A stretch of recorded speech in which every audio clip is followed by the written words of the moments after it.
Good morning students. Today we are going to study about characteristics of a sound wave. Okay, we have already started this chapter. In the previous video we have discussed about characteristics of the sound wave. Okay, today we will be continuing that topic. Okay, now let us start. We were doing chapter sound. हम chapter sound कर रहे थे and today's topic is characteristics of a sound wave. Okay, अब देखिए यहाँ picture में आपको क्या दिख रहा है. पिक्चर में दिख रही है एक गर्ल जो कि वायलिन बजा रही है और एक बॉय दिख रहा है जो फ्लूट बजा रहा है. ठीक है, तो जब देखिए वायलिन और फ्लूट बजता है, ठीक है, तो उसकी जो साउंड है वो सेम मीडियम से ट्रैवल करती है. अब ऑब्वियस सी बात है, मीडियम क्या होगा आपका, एयर मीडियम होगा. तो एयर मीडियम यानी दोनों का जो मीडियम है ट्रैवल करने का, सोर्स क्या है, सोर्स यहाँ सोर्स जो है इस बॉय के पास वो फ्लूट है, वेयर एज गर्ल का सोर्स साउंड प्रोड्यूस करने का क्या है, वायलिन. ठीक है, अब ये दोनों बजा रहे हैं तो ऑब्वियस सी बात है साउंड का प्रोडक्शन होगा. लेकिन जब ये दोनों सेम जो है सेम मीडियम में इनकी साउंड ट्रैवल कर रही है और हमारे ईयर में सेम टाइम पे पहुंचती है, बट फिर भी उस साउंड में जो है हम डिफ्रेंशिएट कर पाते हैं. ऐसा क्यों है? आपकी जो साउंड वायलिन की है वो हमें अलग सुनाई देती है, वेयर एज जो फ्लूट की साउंड है वो अलग सुनाई देती है. ओके, तो यहाँ पर हमने यही बता रखा है कि अगर आपका एक वायलिन ले लिया जाए और एक फ्लूट ले लिया जाए, both be played at the same time, दोनों को सेम टाइम पे बजाया जाए, फ्लूट को भी और वायलिन को भी, इन एन ऑर्केस्ट्रा. देखिए आपको पता है ऑर्केस्ट्रा में बहुत सारे म्यूजिकल इंस्ट्रूमेंट को एक साथ प्ले किया जाता है. तो वैसे हम कह रहे हैं ऑर्केस्ट्रा है जिसमें हम फ्लूट और वायलिन को एक साथ बजा रहे हैं. तो ऑब्वियस सी बात है बजा रहे हैं, both sound travel through same medium. Obvious सी बात है दोनों की साउंड सेम मीडियम से ट्रैवल करेगी और यहाँ पर वो मीडियम क्या है, आपका एयर है. एयर से ही तो साउंड ट्रैवल करेगी, तो एयर जो है वो मीडियम है. तो एयर जो है वो मीडियम है, arrive year at the same time. लेकिन जब वो लिसनर तक पहुँचेगी वो सेम टाइम पे पहुँचती है आपकी साउंड. सेम स्पीड भी सेम होगी इर्रिस्पेक्टिव ऑफ द सोर्स, वो सोर्स पे डिपेंड नहीं करेगी, स्पीड भी सेम टाइम लेगी, but the sound we receive is different. लेकिन जो हमें साउंड मिलती है वो डिफरेंट क्यों मिलती है? क्योंकि जब हम कह रहे हैं कि भाई मीडियम भी सेम है, दोनों ही एयर से ट्रैवल कर रहे हैं, सेम टाइम पे स्टार्ट हुई हैं, सेम स्पीड है दोनों की, बट जब वो ईयर में रिसीव होती हैं तो वो डिफरेंट क्यों सुनाई देती हैं? ठीक है, तो ये भी साउंड का एक करेक्टरिस्टिक है. This is the characteristic of sound wave. ठीक है, और इस करेक्टरिस्टिक को क्या कहा जाता है? इसे कहा जाता है pitch. So today we will discuss about characteristic of sound wave, that is pitch. Okay, now let us define pitch. आपका पिच क्या है? ठीक है, तो अभी हमने प्रीवियस केस में क्या किया था? प्रीवियस केस में किया था हमने कि हमने एग्जाम्पल लिया था कि एक बॉय और गर्ल हैं जो कि ऑर्केस्ट्रा में एक वायलिन बजा रहे हैं और एक जो है आपके फ्लूट बजा रहे हैं. तो हम ये कह रहे थे कि जो साउंड है प्रोड्यूस हो रही है वो मीडियम भी सेम है जो कि एयर है. ठीक है, और जो उसको स्पीड है साउंड ट्रैवल करने की वो भी सेम है, और जो ईयर तक पहुंच रही है वो सेम टाइम में पहुंच रही है, बट साउंड डिफरेंट क्यों है? ठीक है, जो करेक्टरिस्टिक है वो साउंड की वो डिफरेंट क्यों है? और उस करेक्टरिस्टिक जो साउंड की करेक्टरिस्टिक थी उसे हमने क्या कहा था? पिच कहा था. कि जो साउंड हम तक पहुंच रही है वो अलग अलग क्यों पहुंच रही है? तो पिच का क्या मतलब होता है कि how the brain interpret the frequency of emitted sound, कि हमारा जो ब्रेन है वो किस तरह से जो उसके पास फ्रीक्वेंसी पहुंचती है साउंड की उसको वो किस तरह से इंटरप्रेट करता है, उसे हम कहते हैं पिच. ओके, तो पिच क्या होता है कि how the brain interpret the frequency of an emitted source, कि साउंड कि किसी सोर्स में से जो एमिटेड साउंड है वो हमारा दिमाग उसे कैसे इंटरप्रेट करता है उस फ्रीक्वेंसी को, उसे हम कहते हैं आपका पिच. ओके, तो पिच क्या है? How the brain interpret the frequency of an emitted sound. अब यहाँ पर बात की गई है the faster the vibration of the source the higher the frequency. देखिए जितना फास्ट आपका जो सोर्स होगा वो वाइब्रेट करेगा, ठीक है, उतने ही ज़्यादा हायर फ्रीक्वेंसी होगी और उतनी ही ज़्यादा हाई पिच होगी. Always remember one of the most important point is कि जितना जो आपका सोर्स है, सोर्स क्या है जहाँ से साउंड प्रोड्यूस हो रही है, वो जितना आपका क्या करेगा, फास्टर वाइब्रेशन करेगा, उतनी ही ज़्यादा उसमें से जो होगी हायर फ्रीक्वेंसी जो होगी जनरेट होगी and higher is the pitch, और पिच भी क्या होगी, हायर। तो आप सिंपली कह सकते हो faster the vibration of the source, higher is the frequency, then higher is the pitch. Okay, the high pitch sound correspond to, अब देखिए पिच हाई है तो ऑब्वियस सी बात है वहाँ पर हमें ज़्यादा कंप्रेशन और रेयरफ्रैक्शन मिलेंगी।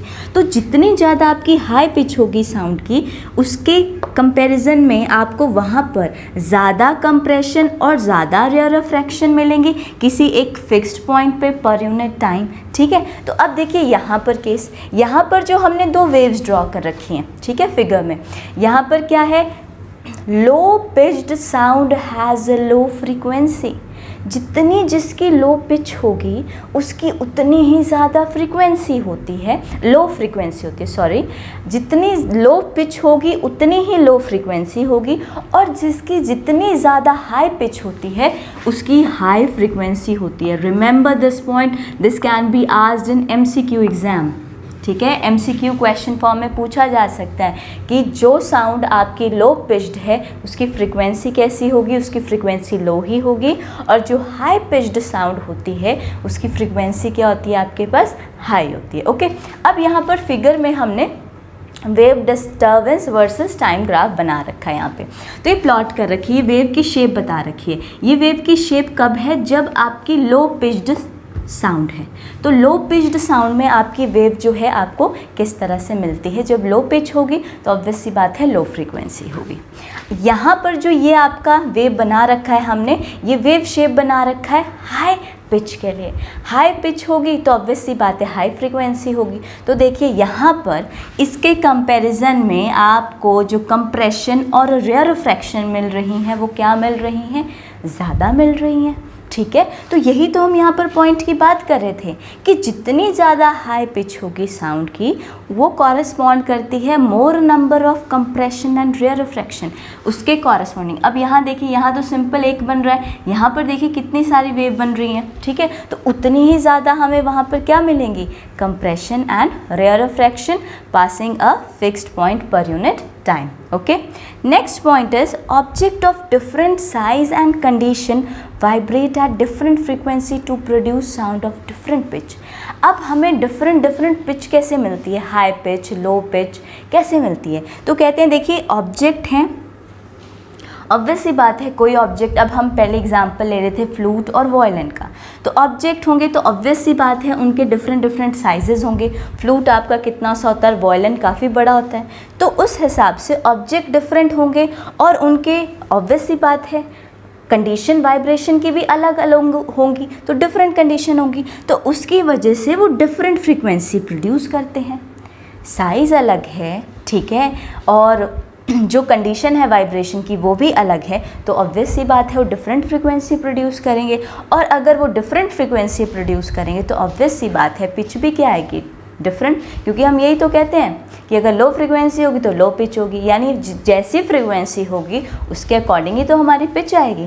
ओके, तो this is one of the most important point कि low pitched sound has low frequency and high pitched sound has high frequency. Okay, now the next topic is amplitude. ठीक है, एम्पलीट्यूड क्या होता है, कहते हैं the magnitude of maximum disturbance in the medium on either side of the mean value is called the amplitude of the wave.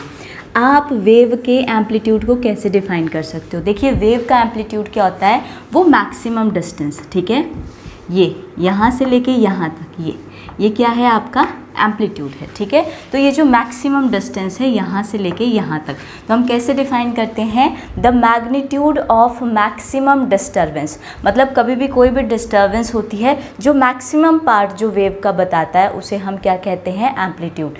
The magnitude of maximum disturbance in the medium on either side of the main value. अब maximum disturbance आपकी इस तरफ भी हुई है और इस तरफ भी, ये भी तो आपका एम्पलीट्यूड ही है।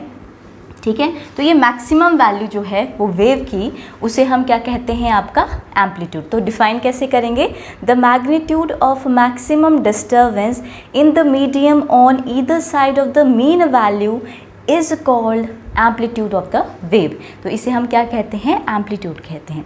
ओके, नेक्स्ट, द लाउडनेस और softness of a sound is determined basically by the amplitude.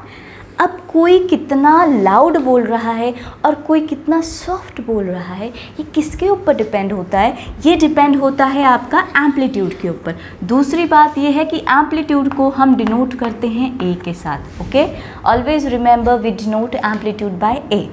अब देखिए यहाँ पर कह रहे हैं जो लाउडनेस है साउंड की, if I am speaking louder, okay, तो लाउडनेस और सॉफ्टनेस, अगर मैं धीरे बात कर रही हूँ, बहुत सॉफ्टली बात कर रही हूँ, तो जो लाउडनेस और सॉफ्टनेस है वो किसके ऊपर डिपेंड करेगा? हमारे एम्पलीट्यूड पे। कोई कितना लाउड बोलेगा तो उसके हिसाब से जो आपका एम्पलीट्यूड होगा वो बढ़ जाएगा। तो जितना आपका एम्पलीट्यूड लार्ज होगा उसके हिसाब से आपकी साउंड क्या होगी? Large. Okay, if I am speaking louder, louder, ठीक है, मेरा एम्पलीट्यूड क्या हुआ? इंक्रीज हो गया। तो यहाँ देखिए ये वेव, यहाँ पर एम्पलीट्यूड क्या है आपका? इंक्रीज्ड एम्पलीट्यूड है। यहाँ पर इस एम्पलीट्यूड के कंपैरिजन में अगर इस एम्पलीट्यूड को देखा जाए तो इसकी वैल्यू जो है ज़्यादा है एज़ कम्पेयर टू दिस, तो ये आपका क्या हो गया? Louder sound. ठीक है, तो ये क्या हो गया आपका? Louder sound. और लाउडर साउंड का पता कैसे चलता है? जितना बड़ा उसका एम्पलीट्यूड होता है। If I am speaking softer, softer, okay, तो मेरा एम्पलीट्यूड क्या है? कम है, मतलब जो मेरा बोलने का वो है उसमें जो एम्पलीट्यूड की वैल्यू है, मतलब वेव की जो डिस्टर्बेंस होगी उसमें जो ये सबसे मैक्सिमम वैल्यू होगी वो कम आएगी। तो ये जो वेव हमने ड्रॉ कर रखी है ये सॉफ्ट साउंड के लिए ड्रॉ कर रखी है, और ये किसके लिए कर रखी है? लाउड साउंड के लिए। तो यहाँ पर यही तो कह रहे हैं कि कोई भी लाउडर और आपकी सॉफ्टर साउंड है वो बेसिकली कौन बताता है? वो बेसिकली आपका एम्पलीट्यूड बताता है। इम्पॉर्टेंट क्वेश्चन कि आपका लाउडनेस और सॉफ्टनेस साउंड का कौन सा फैक्टर डिटरमाइन करता है? Loudness and softness is determine basically bye it's amplitude. तो ये हम किससे बताते हैं? एम्पलीट्यूड से बताते हैं। The amplitude of the sound depend upon force with which an object is made to vibrate.